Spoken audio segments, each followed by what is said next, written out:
Hey, wow, what's up? It's the Culture Detective here investigating your favorite movies. And today I will be doing more movie reviews. Yes, I haven't watched Joker yet. I have still yet to watch the movie. I promised to watch the movie once my cousin comes back, and he just landed in Hong Kong. Maybe I'll watch it tomorrow, maybe a couple days later, hopefully as soon as possible. But in the meantime, let's do more movie reviews on good movies, movies that I like, movies that I've watched a long time ago. And yes, I'm gonna be talking about Midnight in Paris, as well as Inside Llewyn Davis, which I just watched earlier today. So we'll start off with Midnight in Paris by Woody Allen, a movie that I watched a long time ago on my TV. And then I sort of rewatched it again recently because I had to do this review. But anyway, Woody Allen is a famous writer, movie maker. He had made movies like Annie Hall and Manhattan and now Midnight in Paris. And he's usually known for movies about love, romance, and all that. And for Midnight in Paris, while it's about love and romance, but it's also very much a love letter to, I guess, his artistic and literature heroes, all the way from Pablo Picasso, Henri Matisse, Salvador Dali, one of my favorite artists of all time, to people like the Fitzgeralds, Gertrude Stein, and of course, Ernest Hemingway. And so we have Midnight in Paris, where Owen Wilson plays a writer who wants to write something special. So he and his fiancee went to Paris, and he and his fiancee weren't really in a great relationship. Not like they have a broken relationship, but it's just that they don't have as strong of a chemistry. So Owen Wilson's character's wife is played by Rachel McAdams, so I'm just going to refer to her as Rachel McAdams because I suck with names. But anyway, Rachel McAdams' friends also showed up in Paris, and they are both, I think, husband and wives already. And Rachel McAdams always liked the other guy than her own fiance, Owen Wilson. So Owen Wilson throughout the entire movie is pretty jealous, and Rachel McAdams is actually not being a great fiance anyway. And at one night, Owen Wilson decided to walk back to his hotel alone in Paris, just walking back there.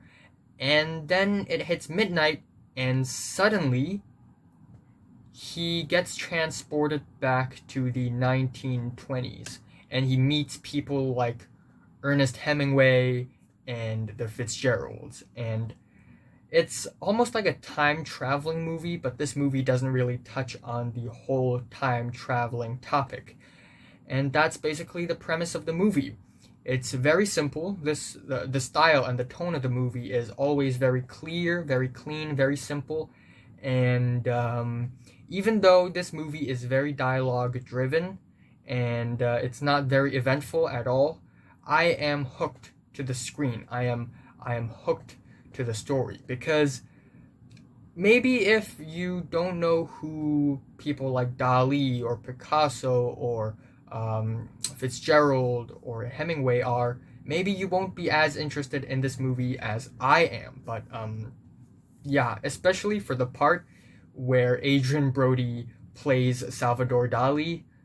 I really like that scene, because Dali is such an interesting person, and to see a person who comes from the modern times interacting with people who are from 80, 90 years ago is very interesting, actually. And yes, this movie isn't thrilling, it isn't scary, it isn't all that crazy or anything, but it's very wholesome. And I think that's the major reason why I enjoyed the movie so much. The ending is wholesome, it's satisfying. And Léa Seydoux is in the movie as well. So let's just say that. And if you ask me what are my interpretations of the movie, I don't think it's really a movie about time traveling. I would like to think that all these events that happened to Owen Wilson's character are actually all just Owen Wilson's imagination, because what are the odds of all these famous celebrities just coming together? Well, not celebrities, but all these famous people in general just coming together and appearing at the same time in Paris. Like, what are the odds? So I very much think, like after the rewatch, I very much think that all of this is basically Owen Wilson's imagination, and his imagination and his thought process really opened him up and changed his mind on sticking with what he's trying to do. And so, yes, this movie is a really beautiful love letter to Paris, also to some of the most famous artists and writers of the past century. And I mean, the first few minutes of the movie is fantastic. We get these very clean, still shots of the streets of Paris, the roads, the people, the cafes, the plazas, with some sort of jazz music playing in the back, and it's a very very nice opening to the movie that really puts you in the mood for the movie, instead of showing you the plot and the characters right off the bat. And yeah, I like this movie a lot. I'm saying it's a movie worth watching, and I am giving it a strong 8 out of 10. Yes. Alright, so for the second movie, it is Inside Llewyn Davis by the Coen brothers. The Coen brothers had been making movies for a very long time, and they had made Fargo, No Country for Old Men, The Big Lebowski, the list goes on. And now we have Inside Llewyn Davis, which is kind of different from their other movies, because this movie, it's way more realistic and way more personal. And this movie is about Llewyn Davis, a folk singer in New York in the late 50s, early 60s, actually, early 60s, yeah, 1961. And it's about a week in his life.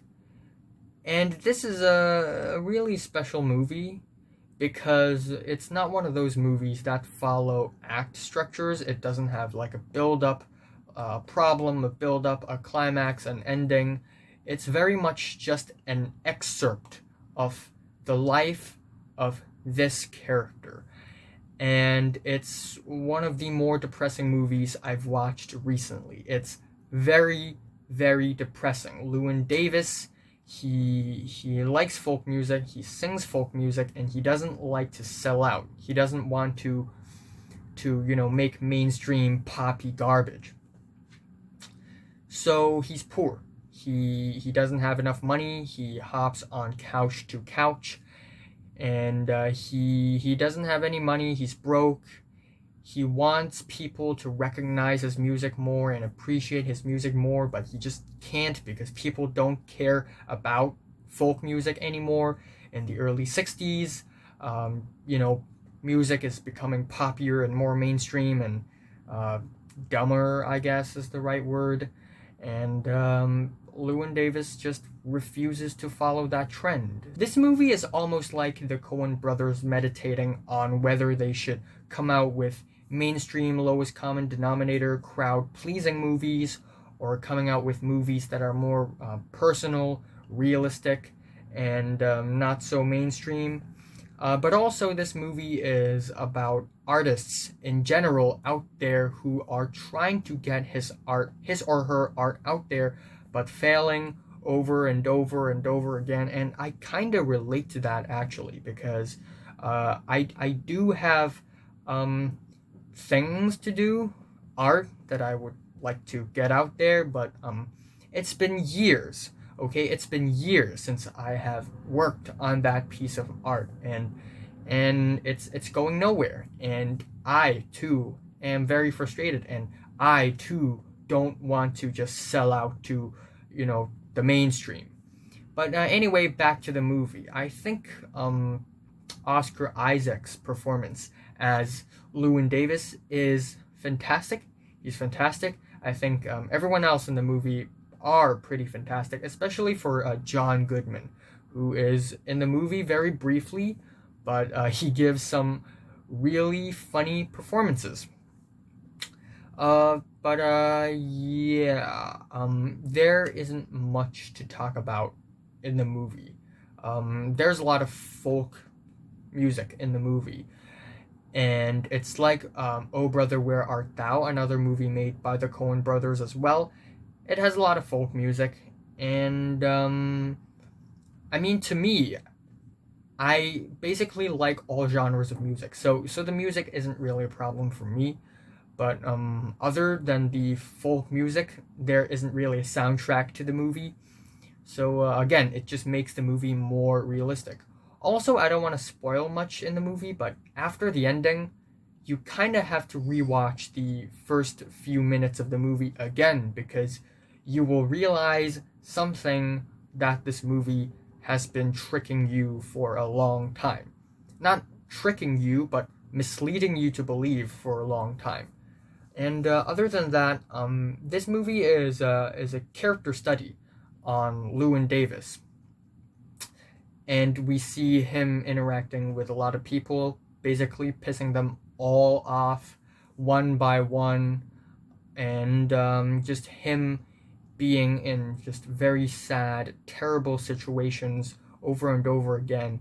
And I just really root for him. I just really hope that he would get a better life, because in this movie, his life seems aimless. He just keeps on singing the same few songs, and he keeps on getting shat on, and his life really sucks. It's really depressing. I'll say that again. It's a depressing movie.